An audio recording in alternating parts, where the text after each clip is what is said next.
Estamos xa de volta. Disculpas polos 5 minutos de retraso. Temos agora a segunda parte do día de hoxe, que, bueno, de algún xeito, pois, tamén un pouco síntese das dúas anteriores. Vai abrir outras posibilidades adicionais, ademais de hidróxeno e de biometano, que os gases renovables de orixe biolóxica. Para falar deste tema de moita trascendencia, temos Ángela Rodríguez, que é responsable da área de bioenerxía de Energy Lab, un centro tecnolóxico instalado en Vigo, pero que ten realizado traballos moi importantes aquí na Coruña. Espero que non lo contes hoxe. Muy bien, muchas gracias, Juan. Bueno, antes de nada me gustaría dar las gracias a la Real Academia Gallega de las Ciencias por la invitación y bueno, a Juan Lema como presidente pues también por llevar a cabo esta jornada tan interesante. Este es un poco el índice de lo que voy a presentar ahora. Bueno, veréis que muchas cosas ya se han comentado en las ponencias anteriores, pero bueno, esas diapositivas me las pasaré un poquito más por encima.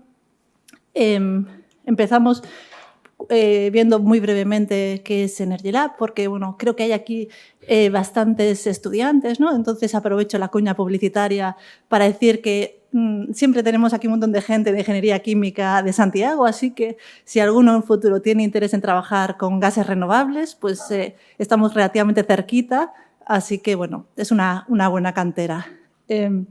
Nosotros somos fundación privada sin ánimo de lucro o centro tecnológico también nacional.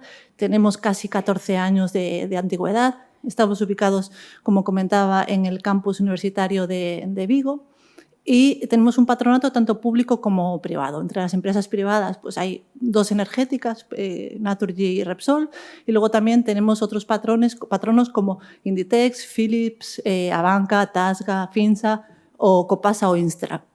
Por la parte pública, nuestro patronato está constituido por las 3 universidades gallegas, una de ellas la de Santiago, y por el INEGA, el Instituto Energético de Galicia. Nuestras líneas de investigación están principalmente relacionadas con la eficiencia y la sostenibilidad energética, pero también con el uso sostenible de los recursos. Nuestro ámbito de aplicación, o bueno, nuestras líneas, se enfocan a solventar problemas en sectores pues, muy variados, desde el sector industrial, terciario, sector primario. Tenemos muchos proyectos en el sector agroganadero, en la sociedad, seguridad y defensa, todo lo que se os ocurre relacionado con eficiencia energética y sostenibilidad, pues ahí pues, siempre podemos hacer algo, ¿no? Y realmente, bueno, estamos divididos en 4 áreas técnicas o unidades. 2 de ellas son las que dependen de la Dirección Técnica de Energía Sostenible, que es la que llevo yo, y sería pues, la unidad de bioenergía y la de tecnologías de la energía. Y luego tenemos otras 2 unidades que serían la de edificación e industria sostenible. Bueno, voy a hacer un poco también de spoiler antes de empezar a explicar realmente lo que son los gases renovables.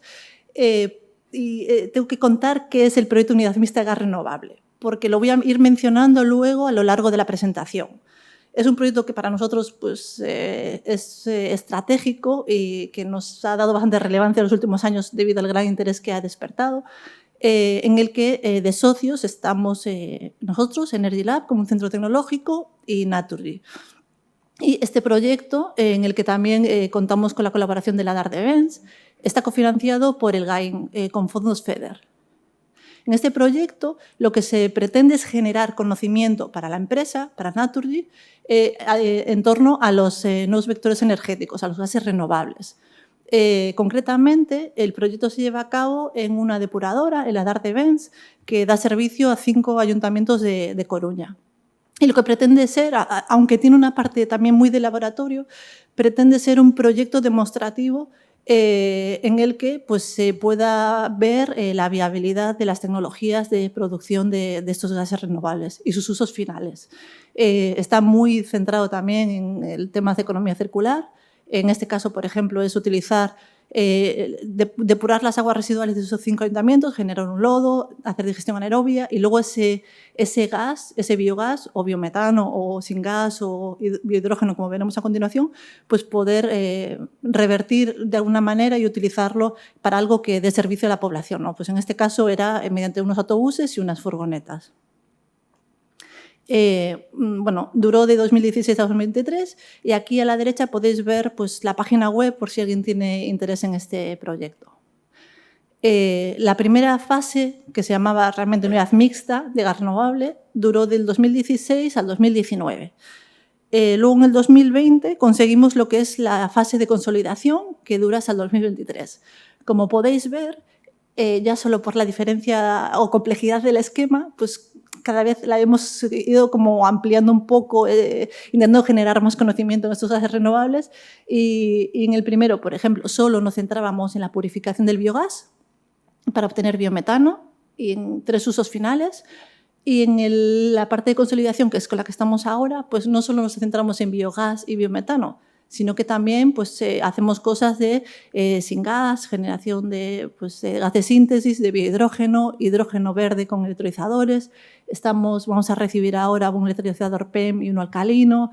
Vamos a turbinar el agua depurada para generar energía eléctrica. O sea, cada vez lo complicamos más. Y todas las corrientes residuales o que pueden aportar valor que se generan en la DAR, pues en esta segunda parte las hemos valorizado o en eso estamos.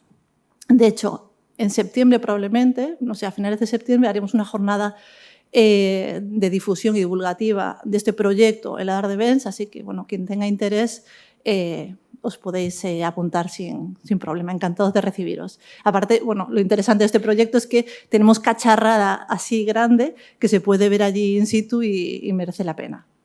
Entonces, bueno, ya un poco yendo al grano, ¿qué son los gases renovables?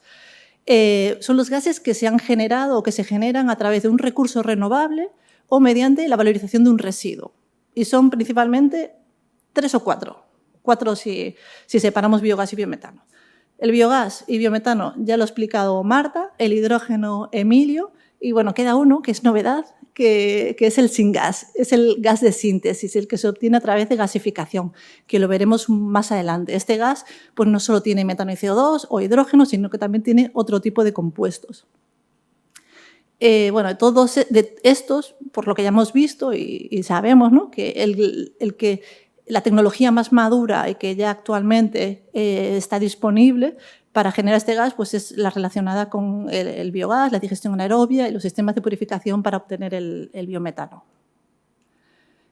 ¿Por qué es importante o por qué son importantes los gases renovables? Pues porque contribuyen a la transición energética, permiten descarbonizar el sistema energético.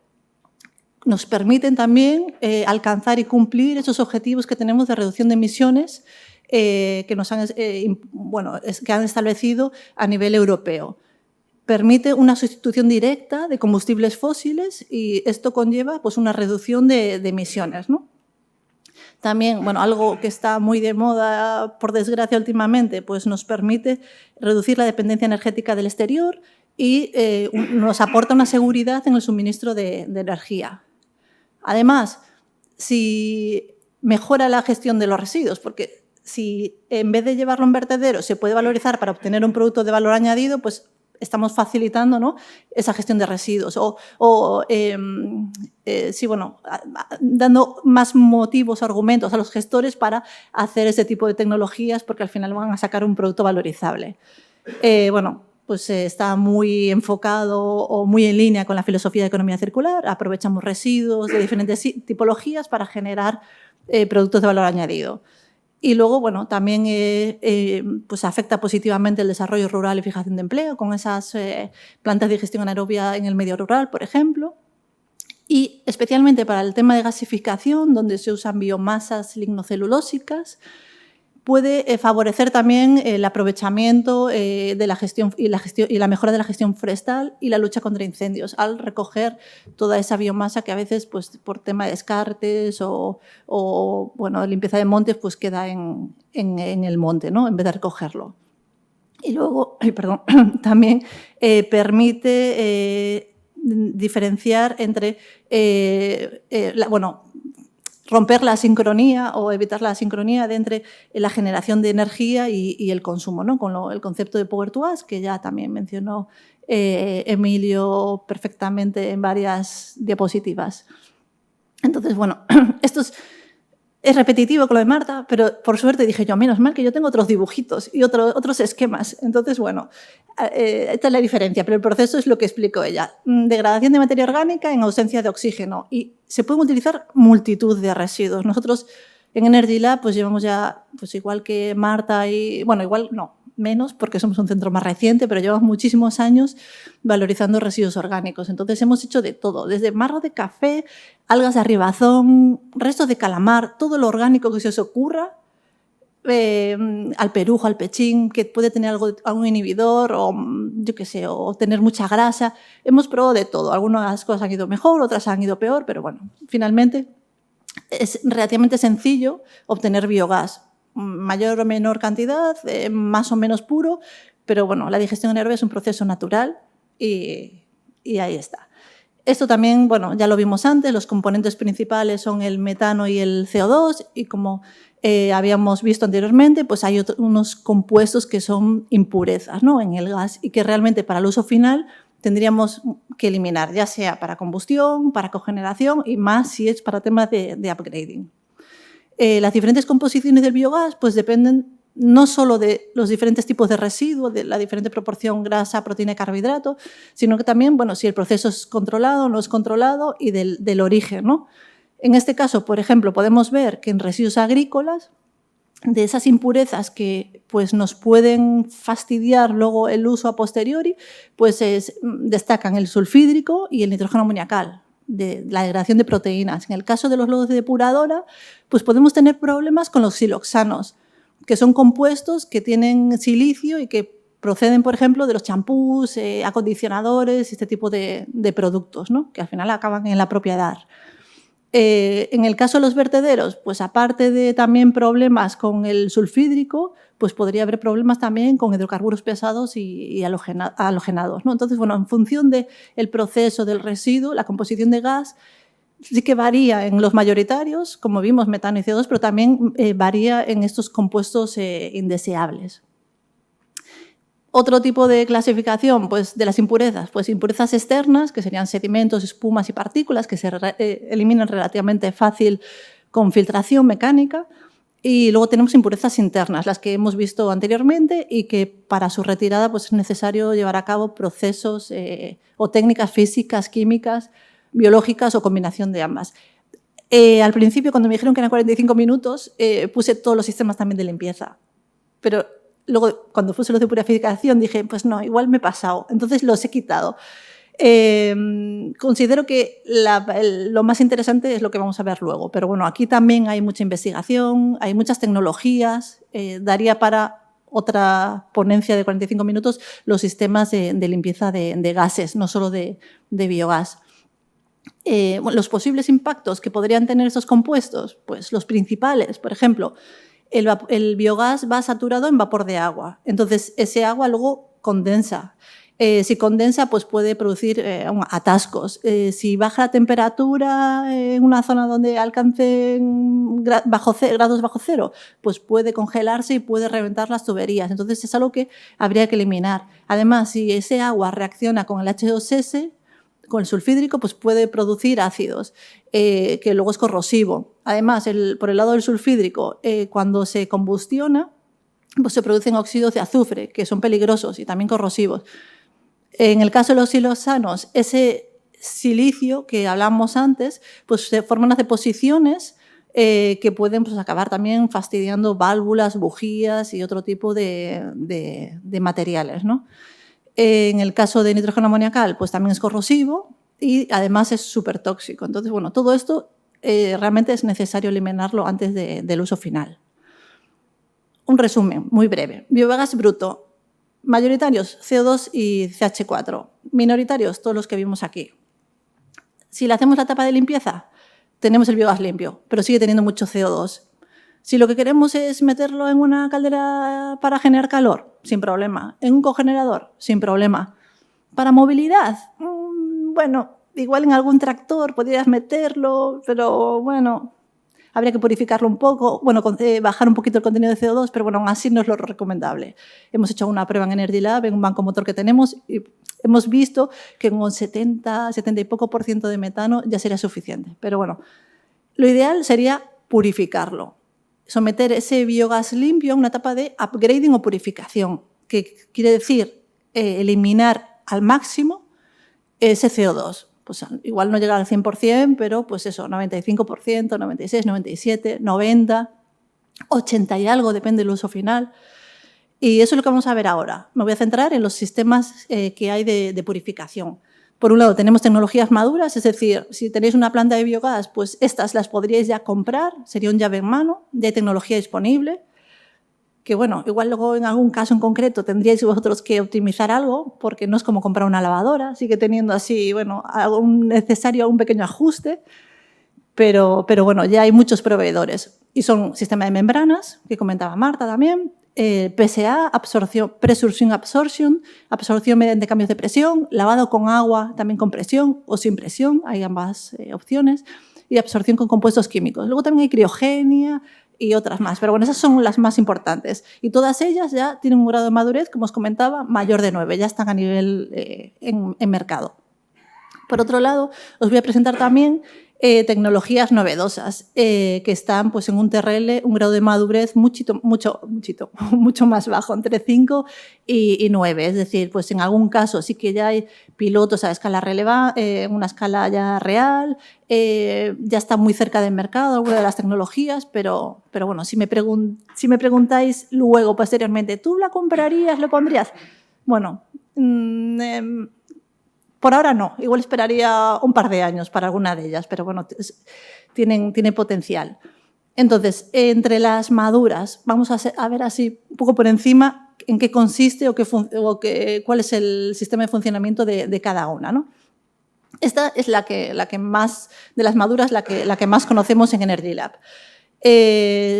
Se basa en el funcionamiento de, en unas membranas poliméricas que lo que tienen pues, son un montón de membranas que parecen espaguetis, que veremos luego a continuación, y por las que circula el biogás a presión y lo que hace es separar en dos corrientes principales en función de la permeabilidad de las membranas a esos gases. Como podemos ver ahí en la gráfica, pues el metano permea muy lentamente y el CO2 permea mucho más rápido, junto a hidrógeno, helio y agua. Agua ya, cuando llega a la planta de membranas, ya no debería de tener. Helio tampoco tiene que tener y como mucho se te va un poco de hidrógeno, pero mínimamente, que tampoco tienes mucho en el biogás. Entonces consigues una corriente enriquecida en biometano al 97% y una corriente que se llama off-gas o gas de rechazo al 99,5% de CO2. Esa corriente es valorizable. Hay en algunos sitios que se aprovecha, que con licuefacción lo separan, lo concentran, llegan al 99,99 de pureza y tiene múltiples usos. Entonces, bueno, es una tecnología interesante de todas las que vamos a ver porque es una de las pocas que te permite aprovechar ese CO2, además, que no es un residuo, sino que es otro subproducto. Se puede trabajar en 2 o 3 etapas. Lo normal en Europa es trabajar en 3 etapas, porque lo que no queremos es que en el off-gas se pierda mucho metano, ¿no? Pero, por ejemplo, en Estados Unidos es bastante común trabajar en 2 etapas. Entonces, en el off-gas tienes más de un 0,5% de metano, de hecho tienes una concentración más elevada, y lo que hacen lo mandan a antorcha, pero también reducen pues, el CAPEX, costes energéticos, entonces, bueno, es otra manera de trabajar. Aquí podemos ver pues, diferentes ejemplos de plantas de membranas en vertical, en horizontal, pero al final todas son un container, normalmente un container marítimo y membranas como la que veis ahí de Bonic, donde van lo que os decía de los espaguetis, todo por dentro. Y aquí vemos la que tenemos en la Dard de Vence, la que os comentaba que si venís en septiembre, pues que podréis ver allí en vivo y en directo. Aquí tratamos un caudal de 100 normálmetros cúbicos hora y obtenemos en torno a 60 normálmetros cúbicos hora de biometano y un caudal de off-gas de 40 aproximadamente. La pureza del biometano, 97%. La planta pues, se divide en una sala de control, que no es ATEX, una sala de membranas, que es ATEX, donde están todas las membranas y las diferentes etapas, y el resto de equipos de control, medida, filtros. Luego tenemos el compresor, que comprime el gas hasta entre 14 y 16 bares, porque es necesario para pues facilitar esa difusión de los gases a través de la membrana. y, bueno, y poco más. Es una planta pues, pequeñita que está al lado del gasómetro y poco más que decir aquí. En teoría, pues llave en mano, la enciendes y en 5 minutos pues funciona, ¿no? Comparado con otro tipo de tecnologías. Otra opción pues es el PSA, ¿no? El Pressure Swing Absorption. Aquí es una absorción y lo que se usa es un adsorbente, un carbón activo, que lo que hace es, pues, metes el gas a presión y se queda retenido dentro del carbón activo, absorbido, pues, el resto de compuestos que no son metano. Entonces, el metano sale y luego para poder regenerar ese carbón activo, pues lo que se hace es se despresuriza y se van el resto de compuestos. Ahí también podrías recuperar el CO2, pero bueno, esta tecnología en principio hay un poquito más de methane slippery, lo de las fugas de metano, entonces con el CO2 es probable que se vaya más del 0,5%. Aquí vemos pues, 2 fotos de tecnología, Metagen desde SIS Advance, que están en Portugal, y la verdad que son súper punteros con esta tecnología. Y aparte, bueno, creo que empezó como una startup o spin-off de la universidad y tiene un gran background científico y la verdad es que da gusto hablar con ellos. Otra tecnología, pues lavado con agua a presión. En este caso no es adsorción, es absorción con B. Se basa en la diferente solubilidad del metano y el CO2 en el agua, ¿no? Cuanto más fría está el agua y cuanto más presión, pues más se solubiliza, como podemos ver ahí. Además, también podemos retener sulfhídrico y es una tecnología interesante cuando hay mucha agua de proceso disponible, ¿no? Por ejemplo, en una EDAR. De hecho, he puesto aquí un ejemplo de Aqualia, el sistema ABAT, que tienen patentado y que tienen en varias EDARes de Andalucía, sobre todo. En la primera etapa, pues es el proceso de absorción con agua, donde también eliminan el sulfhídrico, y luego tienen una segunda etapa de afino para incrementar pues, la pureza del gas. Ellos obtienen porcentajes de biometano mayores del 85% que ya le valen para su uso como biocombustible en coches de gas natural o biometano. La última, sistemas de absorción química. Aquí lo que se utiliza, pues en vez de agua, son aminas y ahí en la amina se queda retenido el CO2. El punto negativo de esta tecnología, que a ver, también es interesante, pero tiene consumos energéticos elevados y luego pues, la mina hay que regenerarla y al cabo de cierto tiempo pues, acaba siendo un residuo, ¿no? Pero también permite el aprovechamiento del excedente de calor en usos industriales. Un par de fotos que vamos a pasar por encima. Y nada, ¿cómo está el sistema de purificación en Europa? Eso ya también lo contó Marta. De hecho, yo quedo peor porque mi gráfica es del 2019 y la de Marta es del 2020. Pero yo busqué información y actualizada y actualmente hay en torno a 1.100 plantas de biometano ya en Europa. O sea, el crecimiento ha sido bastante exponencial. Hay muchísimo interés, ya no solo en España, sino bueno, en el resto de países, principalmente en Italia, Inglaterra, Francia, Alemania ya hace tiempo.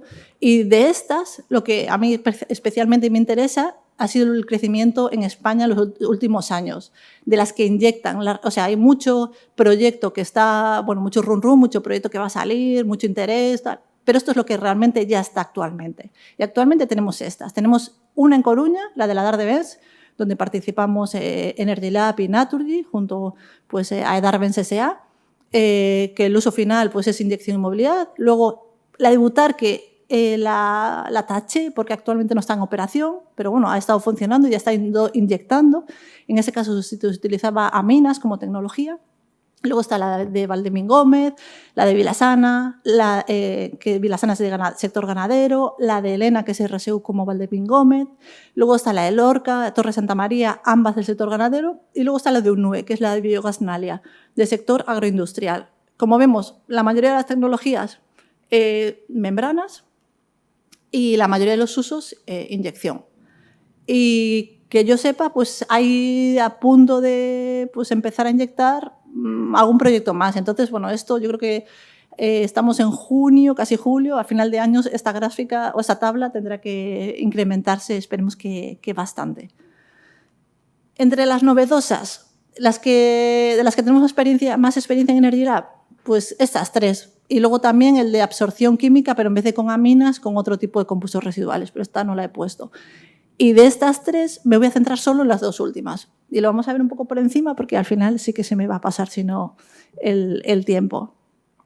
Esta es una de nuestras favoritas, porque por la simplicidad. Es utilizar cenizas de combustión, pues de una caldera de pellets o de una caldera industrial, pero cenizas que no son peligrosas, que no son cenizas industriales, que son ricas en óxido de calcio o óxido de magnesio.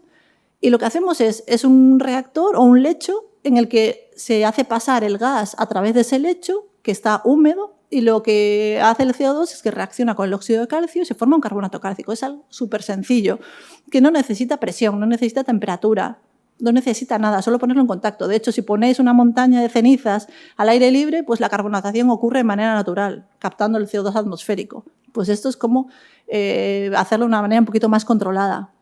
En este caso, si le metiéramos 1 metro cúbico de biogás al reactor, pues obtendríamos aproximadamente 0,6 metros cúbicos de biometano. Vale. Las ventajas principales, súper simple, pocos requerimientos energéticos, permite almacenar el CO2 o capturarlo. Aquí no lo puedes reutilizar como tal, pero bueno, lo que hemos visto, que sí que viene más abajo, es que esa ceniza carbonatada tiene poder fertilizante. De hecho, hemos hecho pruebas en el CSIC. Y además tiene una capacidad encalante, que para suelos como los de Galicia pues, viene muy bien. Entonces sería como un uso final de esta ceniza. La desventaja, que se satura rápido. Es decir, durante ciertas horas o incluso un día, a tope de captura, 100% de biometano.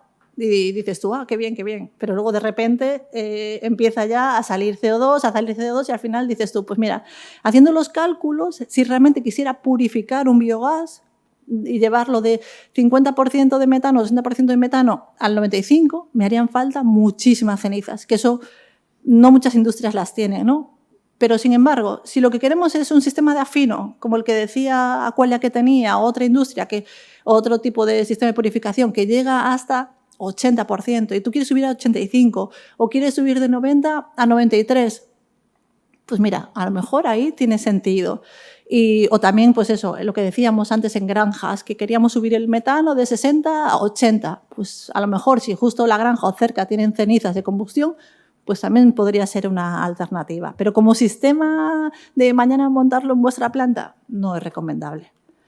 Bueno, aquí es un poco el esquema, el equipo que tenemos en Energy Lab. Inicialmente se pensaron poner 2 reactores, pues para primero utilizar, sería como un batch pero en continuo. Primero uno y cuando estaba saturado pues ya pasar directamente al otro. Finalmente pues nos quedamos con uno porque para lo que queríamos probar era más que suficiente. Y bueno, nada, al principio estamos de hecho estamos súper orgullosos de él, nos encanta, pero bueno, la viabilidad técnico-económica como sistema de purificación al uso, pues bueno, está un poco comprometida por la capacidad o el óxido de calcio o ese magnesio que tú tienes realmente en las cenizas, ¿no? Aunque, bueno, hemos probado, de hecho, estas cenizas, ceniza de combustión de madera, de combustión de gallinaza, que también tenemos un proyecto de combustión de gallinaza, y ese sí que tiene también bastante material que puede reaccionar con el CO2, de vid, y también hemos probado de concha de mejillón. Y bueno, alguno de ellos pues no ha ido nada mal. Otra de las tecnologías, metanación biológica. Esta sí que quizás es la joya de la corona de Energy Lab o de bioenergía. No, de Energy Lab no, tanto no, Fernando, pero de bioenergía sí. Nos gusta mucho esta tecnología. Al final es es como la digestión anaerobia, el esquema que vimos inicialmente, pero en vez de hacer como todo el proceso, realmente nosotros nos quedaríamos... Bueno, de hecho seguro que los que habéis estudiado o que estudiáis con Marta y con Juan, ¿cuál es el puntero? El centro. Esto ya lo sabréis más que de sobra, ¿no? El metano, la generación puede ser por 2 rutas, ¿no? Pues esta, la acetoclástica, que sería como el 70% del metano se forma a partir de esta ruta y un 30% se formaría a partir de la ruta hidrogenotrófica con arqueas. Esto es el proceso normal. Entonces, nosotros lo que hacemos es intentar enriquecer un reactor en solo estas comunidades o esas arqueas. Entonces, el resto lo seguimos teniendo porque nosotros no trabajamos con inóculos puros, pero están como en stand-by, así medio latente, hasta el día que no están y te fastidian el reactor y te generan AGVs. Pero en principio lo que pretendemos o lo que queremos es enriquecer en estas comunidades. Y la reacción que hacen pues es la reacción de Sabatier. Es decir, ellas utilizan CO2 e hidrógeno para generar metano. Vale, suena muy bien. ¿Cuál es el cuello de botella? O bueno, el cuello de botella, un poco la limitación. Necesitan 4 veces más de hidrógeno que de CO2 para generar 1 mol de metano y 2 moles de agua. Bueno, aquí están las comunidades, ciertas especies de arqueas que llevan a cabo el proceso. Entonces, en este caso, a diferencia de la carbonatación acelerada, aquí, pues si tenemos 1 metro cúbico de biogás para purificar, pues tenemos 1 metro cúbico de biometano. Vale, genial, pero necesitamos 4 metros cúbicos de hidrógeno. Entonces, para esto sí que necesitamos que haya un excedente de energía renovable y que se pueda utilizar para generar hidrógeno, ¿no? Que sería un poco pues, lo concepto también de power to gas. Lo que hemos visto en nuestro caso es que es necesario también una adición de nutrientes, porque no le metemos nada más que la corriente gaseosa al reactor. Ahora lo veremos. Hay diferentes configuraciones para llevar a cabo este proceso. In situ o ex situ. Eso quiere decir que se puede adicionar el hidrógeno directamente al digestor anaerobio o se puede hacer un digestor aparte, que sería ex situ, donde se mete el biogás que se ha generado aquí más el hidrógeno externo. Cada cosa tiene sus pros y sus contras, ¿no? Aquí, pues que te ahorras este digestor, pero el problema es que si metes concentraciones de hidrógeno elevadas y tu sistema no va muy bien, pues se puede incrementar la presión parcial de hidrógeno y puedes inhibir el sistema y no generar metano. En este caso, pues tienes este coste extra, pero también te permite pues, separar un poco los procesos. Como os comentaba, se puede trabajar con inóculo puro o mixto. Sí que hay empresas que lo hacen con puro. De hecho, hay una que se llama Electrocaea, creo que es danesa, que ellos te dicen, de hecho ves fotos de su reactor y su inóculo es como verde, y dices tú, ¡guau! Y además te dicen que lo han ido a buscar a un geyser y lo han modificado genéticamente con la universidad de no sé qué y que es muy interesante, vale, y que va muy bien. Bueno, en nuestro caso no, en nuestro caso hemos partido del inóculo de Benz, lo hemos enriquecido y funciona maravillosamente. Además no tenemos que tener condiciones de esterilidad. Probablemente nuestro rendimiento es menor que el suyo, pero también la complejidad de mantenerlo estéril y que no se contamine, pues también es menor. Hay reactores de mezcla completa, tipo CSTR, como los digestores anaerobios de toda la vida, el de Benz, Lagares, todos los que ha enseñado Marta, o puede ser otro tipo de reactor, como por ejemplo el lecho percolado, que lo vamos a ver ahora. Y la temperatura de operación puede ser mesófilo, 35 grados aproximadamente, o termófilo, 45, 50, 55 grados. Vale, y luego pues, se puede trabajar a presión ambiental o presiones más elevadas. Eso es lo que tenemos en Energy Lab. Y está financiado por el proyecto de gas renovable, el que os había explicado al principio. Es un lecho percolado. Aquí lo que tenemos es, está todo relleno de carriers, de soportes plásticos, donde ha crecido el biofilm, o sea, ha depositado el biofilm, con las arqueas hidrogenotróficas y las que no son hidrogenotróficas, pero que también permanecen por ahí. Y luego tenemos una corriente de líquido, de proceso, que vamos todo el rato recirculando y en forma de lluvia cae. O sea, no está lleno de líquido entero, solo líquido de proceso que recirculamos tal, y lo que queremos es facilitar el contacto de este biofilm, de esas arqueas, con la corriente gaseosa que se mete en flujo ascendente. Como os decía, pues le metemos nutrientes, macro y micronutrientes, pero nada más de alimentación. Ni alimentación, ni residuo de ningún tipo, nada. Lo único que se le mete es esto y esto. El volumen, 32 litros, y en este caso, como es de vidrio, pues trabajamos más o menos a presión atmosférica y a 55 grados. Aquí vemos un ejemplo de unos resultados que tenemos. Vemos que pues, la mayoría del tiempo realmente estamos por encima de 90, hemos llegado pues 95, 97 muchas veces. El problema que vemos, es un sistema que es robusto, es difícil de matar, aunque le metas oxígeno, aunque se te fugue el líquido de proceso, aunque pues, los duendes del laboratorio el fin de semana hacen que se rompa una tubería. Ahí están, no pasa nada. El problema es que es un poco inestable por ahora. Entonces, en lo que estamos centrados es en estas inestabilidades de producción, intentar acotarlas o evitarlas lo máximo posible, ¿no? Entonces, por ejemplo, estamos viendo qué mecanismos tenemos que llevar a cabo para cuando aumentamos el caudal de gas, que no nos baje la producción de biometano, ¿no? Porque a veces aumentamos el caudal de gas o el ratio hidrógeno-metano no es el adecuado, que no es 4:1 realmente, es un poco diferente. Y entonces tenemos problemas de que se hacen fuertes no las hidrogenotróficas, sino otras comunidades y empiezan a generar AGVs. que Angelida, que tiene un paper que dice que lo hace a propósito y dices tú, qué bien, pues yo no lo hice a propósito, pero a mí me pasó lo mismo, que cuando se me desestabiliza genero muchos AGVs. Pero el objetivo realmente es generar biometano, ¿no? Entonces, bueno, esto es lo que estamos a día de hoy intentando evitar. Aumentar caudales sin perjudicar el porcentaje de metano. Esto es lo que tenemos en la Dard de Benz. Un reactor, hemos pasado de 32 litros a 2.000 litros. Ha sido un escalado así un poco acto de fe, pero bueno, nos ha salido bien. También trabaja en rango termófilo y en este caso, bueno, la presión, pues actualmente estamos trabajando a presión atmosférica, pero la idea es empezar a trabajar a un incremento de temperatura hasta llegar a 5 bares, ¿no? Que eso lo que va a facilitar también es la difusión del hidrógeno y el contacto con las arqueas y va a favorecer, en teoría, pues el metabolismo y va a mejorar el rendimiento. En este caso, una limitación que tenemos pues, es el suministro de hidrógeno, que hasta ahora tiramos de un rack de botellas, pero, como decía, los volúmenes de hidrógeno que necesitamos son muy elevados. Entonces, bueno, aquí no nos facilita mucho la operación del reactor, pero en breve vamos a tener un electrolizador PEM y alcalino, entonces vamos a tener el suministro continuo de hidrógeno y no va a ser ninguna limitación. Esto me lo salto, ya lo explicó Emilio perfectamente. Yo soy muy fan del Power to Gas, pero ya ahí queda. Vale, luego, tema de normativa, sí, muy por encima del tema del biometano. Hay normativa específica para estos usos finales nuevos, el de movilidad de inyección a red. Aquí podemos ver el de movilidad, es normativa europea que bueno, te limita, ¿no? O te dice un poco los límites máximos para ciertos compuestos. Vale. Luego tenemos la normativa para inyección a red, que tenemos normativa española, la de medición de calidad y utilización del gas y la europea. Aquí vemos que el porcentaje, por ejemplo, de metano es 90%, lo cual es un poco engañoso porque solo con 90% no cumples el índice de GOBE. Entonces es como, qué bien, solo tengo que purificar hasta el 90%, pero no, realmente tienes que purificar más, a no ser que tengas mucho hidrógeno, porque si no, no cumples con esto, ¿no? Entonces realmente haría falta para inyectar tener un porcentaje de purificación, o sea, un porcentaje de metano mayor.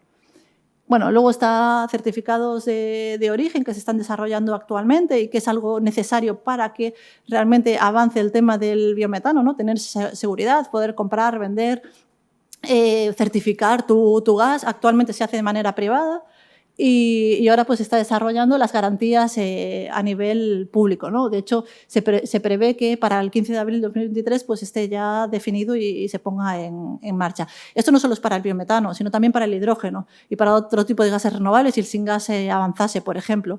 Y no solo para el que se vende, sino también para autoconsumo. Esa es la norma técnica, que es la que esta estaba anteriormente. Esta es la que se utilizaría con un certificado con Bureau Veritas, por ejemplo, una certificadora privada. Tendrías que basar en esta norma técnica.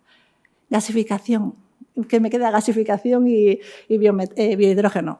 La gasificación es algo similar a combustión, pero en ausencia de oxígeno parcial, en deficiencia de oxígeno. Entonces, la combustión es incompleta y se genera un syngas, que, como decía, tenía no solo hidrógeno y metano, sino otros compuestos, aparte de alquitranes que hay que eliminar. Vale. Por nuestra experiencia, pues el porcentaje más o menos de hidrógeno 16-18% y de metano 2,4%. Se utiliza sobre todo biomasa forestal, aunque también pueden ser lodos de depuradora, como hacemos nosotros en la unidad mixta. Esto es el gasificador que tenemos ahí en Benz. Si alguien quiere venir a verlo, invitado está también. Perdón, en la universidad, en Energy Lab. El syngas es un gas que realmente vale para combustión. Si queremos utilizarlo para otras cosas, habría que enriquecerlo en hidrógeno. Y hay diferentes opciones, o en hidrógeno metano. Para el hidrógeno sería el proceso de water gas shift, que lo que hace es convierte el CO en más hidrógeno, ¿no? Si luego queremos ya el siguiente paso, optimizar este proceso, pues entonces con el Solvent Enhanced Water Gas Shift, este proceso que es un poco más complejo, iríamos eliminando con un catalizador o un absorbente, iríamos eliminando el CO2. Entonces facilitamos la reacción para que genere todavía más hidrógeno. Vale, ahora voy súper rápido porque si no... Y luego, si queremos enriquecer el syngas en metano, pues ¿qué podemos hacer? ¿Qué es lo que estamos haciendo ahora en Energy Lab? Al reactor que hemos visto antes, en vez de meterle biogás, le podemos meter syngas, a ver qué pasa. Y en esas estamos, a ver cómo varía también las comunidades microbianas, las arqueas. Y bueno, esto es una línea también bastante interesante. Usos, bueno, caldera, motor, síntesis de nuevos productos. Y luego hidrógeno renovable. Esta me la paso muy rápido porque aparte algo así ya presentó Emilio. Yo iba a decir, hay 3 colores y luego dije, no, hay un arcoíris de colores que que claro, tampoco sé cómo de oficial es esto, ¿no? Es como cada vez se lía más, ahora hay dorado, entonces, bueno, yo me quedo en los de biológicos, que sería el obtenido a través de la fermentación oscura, que, bueno, al final es lo que comentaba, se produce a través de mecanismos biológicos, mediante la acción de enzimas como hidrogenasas y nitrogenasas, y en función de si necesita luz o no, pues puede ser fermentación oscura, que no necesita luz. No es que tengas que tener el reactor a oscuras, es que la luz le da igual. Y luego, por otro lado, tienes los que realmente necesitan esa fuente de energía a través de la luz, que sería la biofotolisis y la fotofermentación. La fermentación oscura sería otra vez lo mismo, pero quedándonos en las primeras etapas, donde se genera hidrógeno y CO2 y se generan AGVs. Las fuentes o los sustratos principales, carbohidratos. De hecho, aquí podemos ver, por ejemplo, a partir de glucosa, se obtendrían de AGVs pues, acético en la fórmula superior y butírico en la inferior, y podríamos generar por cada mol de glucosa 4 moles de hidrógeno o 2 moles de hidrógeno. Vale, lo que estamos haciendo en la unidad mixta de gas renovable es esos AGVs para incrementar la eficiencia del proceso, pues generar biogás, ¿no? Con ya solo un reactor de metanogénesis es suficiente. Pero hay otras opciones, otras alternativas, que serían pues, la fotofermentación, que es otro proceso en el que se genera hidrógeno, o bueno, pues, como building blocks, industria química, biocombustibles o bioplásticos, o 20.000 cosas más. Los AGVs últimamente la verdad es que tienen mucha salida. Ventajas, todas estas, que comparado con otros sistemas de generación de biohidrógeno, pues es el que está más maduro, nos permite utilizar instalaciones que ya tenemos de digestión anaerobia o poner un digestor de fermentación oscura antes y mantener la digestión anaerobia, por ejemplo, para la parte de metanización. Desventajas, comparado con electrolizadores, ya lo digo ahora, no tiene nada que hacer. El rendimiento también es más bajo. Y luego, además, ese gas que generamos, en nuestra experiencia, por ejemplo, ya lo pongo aquí, hemos generado un gas que tiene entre 40 y 45%, con picos de 52, de hidrógeno, pero es que el resto es CO2. Entonces, al final, también tenemos que luego separar esas corrientes. O lo podremos utilizar de manera directa para combustión, pero si queremos utilizarlo para otros procesos, creo que nos hace falta 99,99, unos cuantos. Entonces, bueno, ahí todavía falta también investigación. Otros procesos muy por encima para generación de hidrógeno renovable, biohidrógeno, aparte de la fermentación oscura, la biofotolisis, que está llevada a cabo por algas y cianobacterias, puede ser de manera directa o de manera indirecta, y luego la fotofermentación, que en este caso también le hace falta luz y está mediado por bacterias heterotróficas, como las bacterias fotosintéticas púrpuras. En este caso, ellas utilizan los AGVs, por eso decía que si queremos generar más hidrógeno, podríamos hacer fermentación oscura y luego con la corriente de AGVs utilizar esto, y ya sería como súper eficiente desde el punto de vista de generación de hidrógeno. Y la ecuación, bueno, la fórmula sería esta. Usos del hidrógeno. Con un paso de limpieza previo, pues dejando solo el hidrógeno y el CO2, pues todos estos. Para poder utilizarlo en pila de combustible, pues entiendo que un sistema de purificación y que no va a ser barato. Entonces, bueno, ahí habría que realmente evaluar si interesa la fermentación oscura para ese tipo de usos finales. Y ya está. 42, Juan? He ido como la llama, pero 42. Sí, sí. Ángela, estupendo. Vamos a hacer un par de preguntas nada más, porque vamos a dejar el debate un poquitín para más adelante. ¿Tienes alguna cuestión? No se ha dado tiempo ni a pensar, ¿eh? Sí, no, bueno, yo tengo muchísimas, pero no sé si tenéis... a ver, yo la primera es sobre la planta de Coruña. Sí. ¿Qué porcentaje de la producción del digestor estáis purificando? Ellos, bueno, de hecho, antes de empezar ya el proyecto, ellos generaban en sus instalaciones en torno a 400 metros cúbicos hora. Y estaban quemando pues, una parte, 100 metros cúbicos hora en Antorcha. Entonces, bueno, hablamos con Carlos Lamora, el gerente de la Dardevens, y le propusimos esto que hace ya pues, unos cuantos años era una idea un poco loca y le pareció bien. Entonces nos cedió tanto esos 100 metros cúbicos hora como las instalaciones, y es donde hemos montado el laboratorio más demostrativo. Entonces, bueno, pues 100 de 400. Bueno, no está mal. No está a mí mal. me sale como 1 tonelada por día, más o menos, puede ser de metano, 1 tonelada por día. Sí, en torno a 60 metros cúbicos hora. Ya, bueno, haciendo las cuentas, me sale 1 tonelada por día, que bueno, es 1 tonelada, no son 1000 kilos. Sí, bueno, pero tiene valor en el mercado, además. Que sí, porque aparte, lo que hacemos en EDAR de no solo purificarlo, sino inyectamos también a red. Va a la red, sí, muy bien. Tal y como está el tema del gas natural. Y esa es la otra.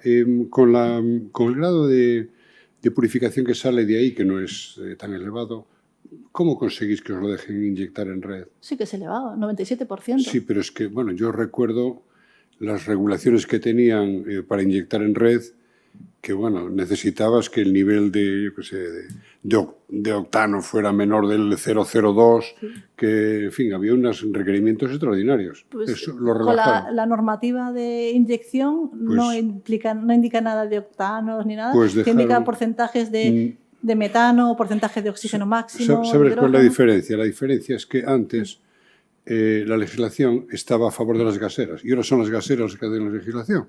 Y entonces ahora, como le interesa meter el metano, el biometano, pues ya lo bajaron los requerimientos. Hace 5 años era imposible. Le bajaron el requerimiento de metano, pero es un poco... Hay un truco ahí, lo que os comentaba antes. Baja a 90, pero realmente tú con 90 no puedes inyectar. Yeah. Tienes que tener o hidrógeno o, si no, pues hacer un blending con algo. Entonces, realmente el porcentaje es mayor. Pero con 95 al 97% de sobra. No tiene ningún problema para inyectar. Bueno, yo tengo muchas preguntas técnicas que creo que no merecen la pena entrar aquí. Lo que sí me hace gracia es que el mundo es circular.